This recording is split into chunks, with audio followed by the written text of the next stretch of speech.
Aujourd'hui, on va parler d'argent et de donner notre argent.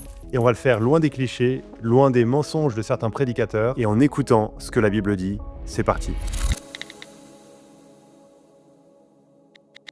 Salut les amis, bienvenue sur cette chaîne qui s'adresse aux chrétiens qui ont soif de plus, à ceux qui veulent mieux comprendre la Bible et mieux connaître Jésus, qui en est le centre. Si c'est quelque chose qui t'intéresse, n'hésite pas à t'abonner, à activer la cloche pour ne pas rater les prochaines vidéos. Et donc aujourd'hui, on va parler d'argent.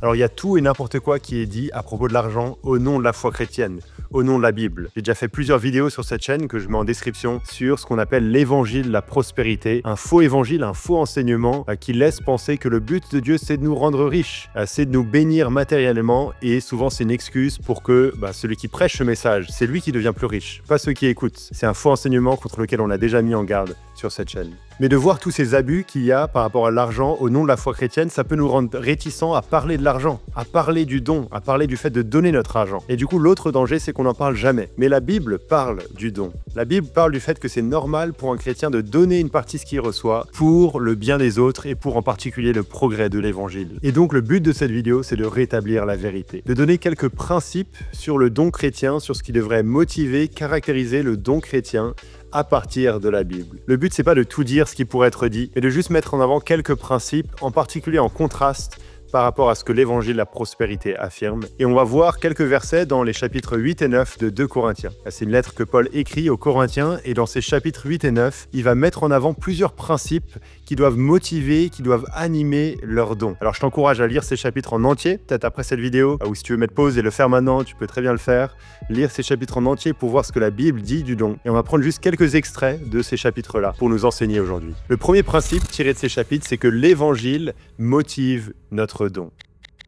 C'est l'évangile lui-même qui va nous motiver à donner. Voilà ce que Paul dit dans 2 Corinthiens 8, verset 9. « Car vous connaissez la grâce de notre Seigneur Jésus-Christ, qui pour vous s'est fait pauvre, de riche qu'il était, afin que par sa pauvreté, vous soyez enrichis. » Alors c'est un verset dont ceux qui enseignent l'évangile de la prospérité se servent pour tordre le sens et pour dire, voilà, c'est bien la preuve que Dieu veut nous rendre riches. Jésus était riche, il s'est fait pauvre et le but de ce qu'il a fait, c'est de nous rendre riches matériellement, financièrement. Alors c'est bien évidemment une façon de tordre ce que ce verset enseigne, c'est pas ce que la Bible enseigne, c'est pas ce que ce verset enseigne. Dans le contexte justement, Paul parle du fait de donner son argent. Pas d'accumuler des richesses pour soi, mais de donner, de se séparer d'une partie de ses richesses pour le bien des autres. On doit aussi dire que quand il est dit que Jésus était riche, pour vous, c'est fait pauvre de riche qu'il était. Il n'est pas question ici de la richesse matérielle, que Jésus avait une richesse matérielle.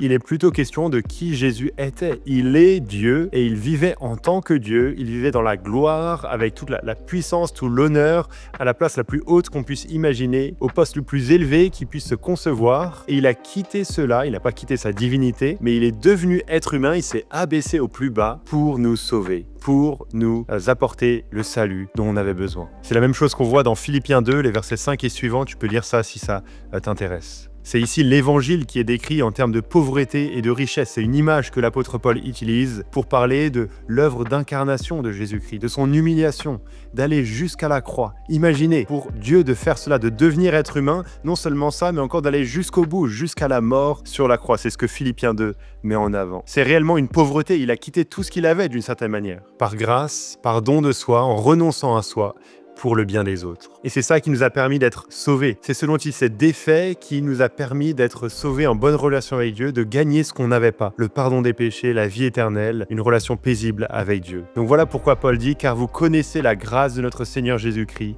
qui pour vous s'est fait pauvre de riche qu'il était, afin que par sa pauvreté, vous soyez enrichis. Et c'est intéressant que Paul commence en disant « vous connaissez ». Il leur apprend pas quelque chose de nouveau, il leur rappelle l'évangile qu'ils connaissent déjà.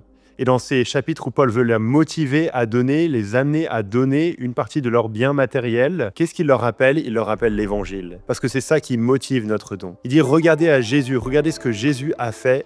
Il s'est défait de ce qu'il avait.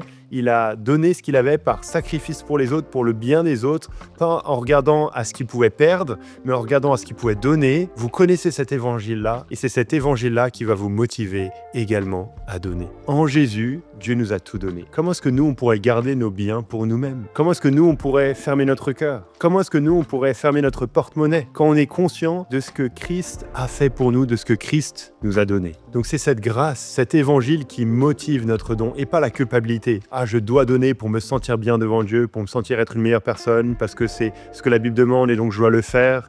Non, c'est l'évangile lui-même, c'est la grâce qu'on reçoit qui nous motive à nous en débarrasser. C'est la grâce qui libère notre cœur, on pourrait dire, qui libère les mains qu'on a agrippées sur notre compte en banque, sur notre porte-monnaie, sur nos biens, notre richesse matérielle, pour nous amener à donner ces choses pour le bien des autres et pour la gloire de Dieu. Deuxième principe, le fruit motive notre don.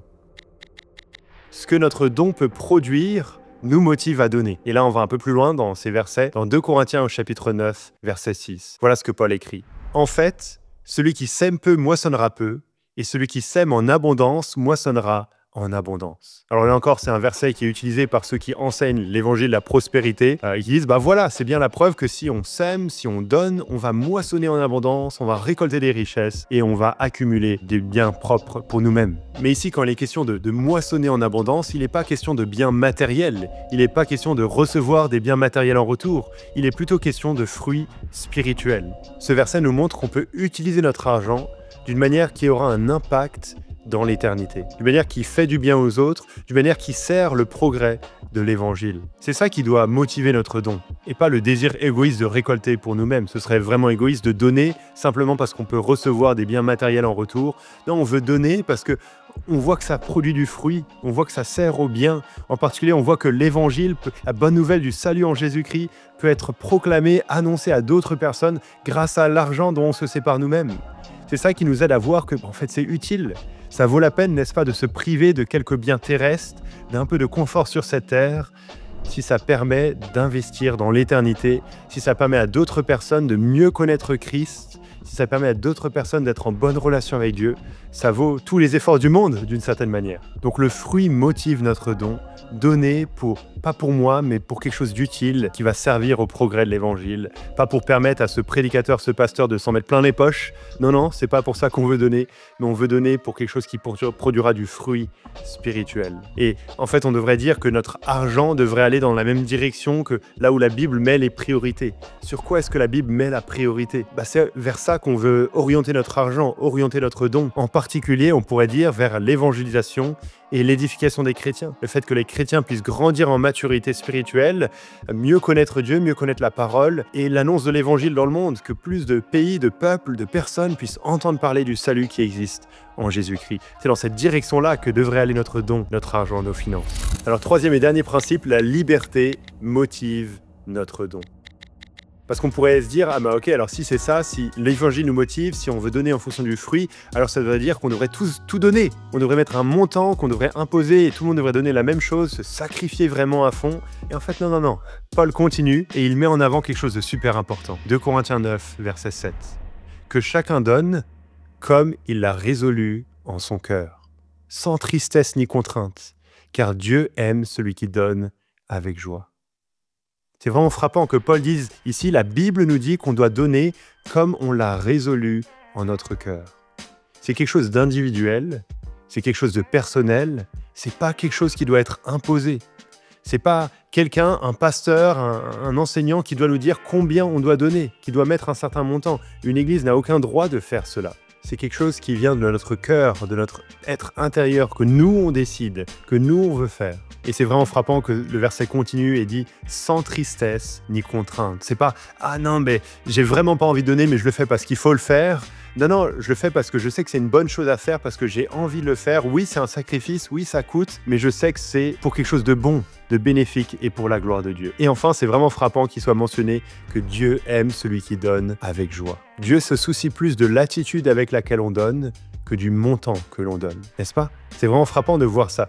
Dieu aime qu'on le fasse avec joie parce qu'on sait que c'est pour quelque chose de bon, de bénéfique, qui va servir au bien, au progrès de l'évangile, même si ça va nous coûter, plutôt qu'on le fasse avec tristesse, en serrant les dents, alors qu'on n'a vraiment pas envie de le faire. Non, Dieu se soucie de ce qui se passe dans notre cœur, plutôt que du montant que l'on donne. Donc la question ne devrait pas être pour nous, mais quel est le minimum que je peux donner pour me libérer la conscience? Mais plutôt, qu'est-ce que je peux donner avec joie pour permettre à l'évangile de progresser, pour aider les autres, pour servir mon Église? Ça, c'est imiter l'attitude de Jésus, qui ne regarde pas à ce qu'il peut perdre, mais qui regarde à ce que les autres peuvent gagner. Donc donner avec joie, donner d'une manière qui est motivée par la grâce, savoir que cet argent servira à quelque chose de bien mieux que mon propre confort, pour le bien des autres, pour la gloire de Dieu, voilà ce qui motive le don chrétien.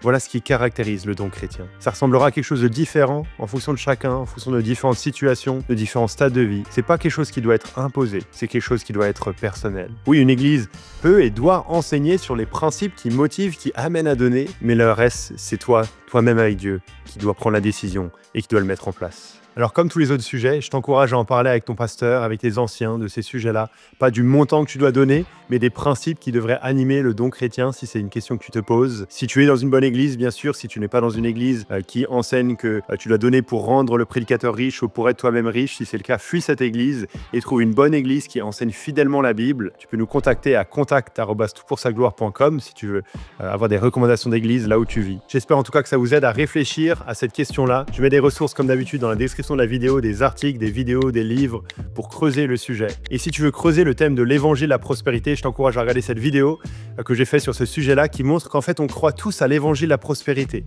On est tous coupables de croire d'une certaine manière à l'évangile de la prospérité parce qu'il y a une version beaucoup plus insidieuse, beaucoup plus subtile de l'évangile de la prospérité qui se trouve dans notre propre cœur.